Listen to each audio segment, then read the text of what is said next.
انا هديل، ده اول يوتيوب فيديو ليا.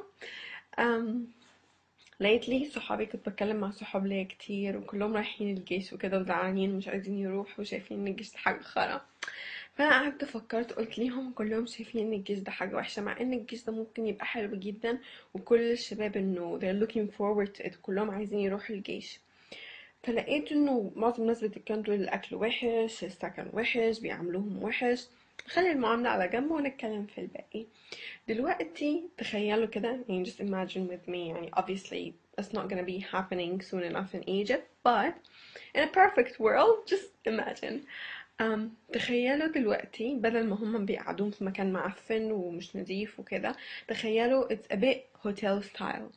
مش هقولك 5 stars وكده عشان تقولي انتي مجنونة، بس imagine maybe 3 stars. أوض مكيفة بسريرين وكل أوضة فيها حمام وقاعدين in pairs وكله مبسوط وكل حاجة. الأكل ليه بيأكلهم أكل وحش؟ يعني مش حرام؟ يعني الشباب دول مش هما دول بيخدموا البلد؟ مش لو عملناهم كويس they will give us more in return. um, تخيل لو في مثلا شيف، وزي مثلا نظام الطيارات you have two options وبيختار الاوبشن اللي بيعجبه. واكل نظيف، يعني مش هقولك حط لهم كافيار، لا، حط لهم اكل عادي، اكل المصريين، بس الاكل يكون نظيف وحلو. أم المكان بقى اللي هم عايشين فيه، الحاجات دي انا فكرت فيها على فكرة انا شخصيا عجبتني جدا.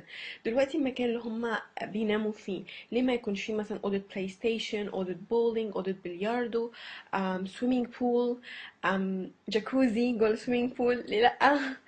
جيم علشان يلعبوا فيه. يعني شباب كتير جدا دلوقتي في مصر بيروحوا الجيم.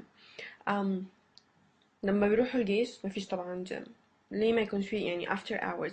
ويسلام لو في مثلا كافيهات وشيش وكده، بحيث ان هم بعد التدريب ليه مش يخرجوا؟ هم already مش هيقدروا يخرجوا، بس ليه مش نحسسهم بالenvironment بتاع الخروج، ان انت مش محبوس، انت قشطه بتتبسط وبتقعد مع صحابك وبتقعدوا وتنكتوا وتهزروا وتضحكوا كده. دلوقتي مكان التدريبات ليه مش مفيش مثلا ملاعب باسكت، ملاعب تنس، ملاعب جولف، بحيث ان هم يروحوا يكونوا مبسوطين؟ يعني النفسية بتكون كويسة جدا لما تكون انت كل الانفايرمنت اللي حواليك حلو. دلوقتي بس تيجي كمان بدل ما بيحطوا كل الناس مع بعض، يعني مثلا اخويا ملوش جيش لان عنده اختين، فلما راح علشان يجيب الورقة اللي هي بتاعت انه ملوش جيش، راح حتة اسمها ست جند. القصص اللي حكاها لي بالحتة دي يعني مرعبة. يعني ناس مش عايزة اقول عربجية او كده، بس ناس مثلا سوابق قاعد بيحكي عن مش عارفة انا رشيت على مين وشه مية نار وكده. يعني فاختلاط الزيادة ده بحس ان هو ممكن يعني يبوظ الدنيا. بدل ما بيعملوا كده فيهم، ليه مش يعملوا مثلا 3 stations، واحدة high class، واحدة middle class، واحدة low class؟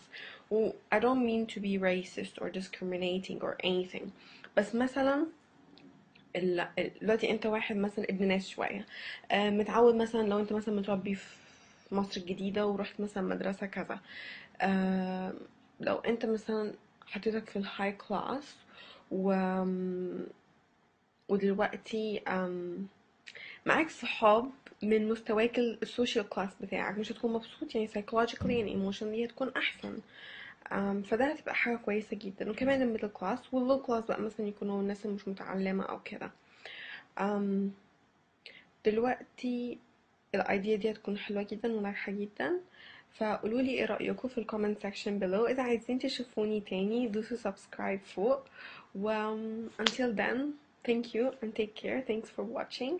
و رايحين الجيش، قلبي معاكم and good luck guys. Bye.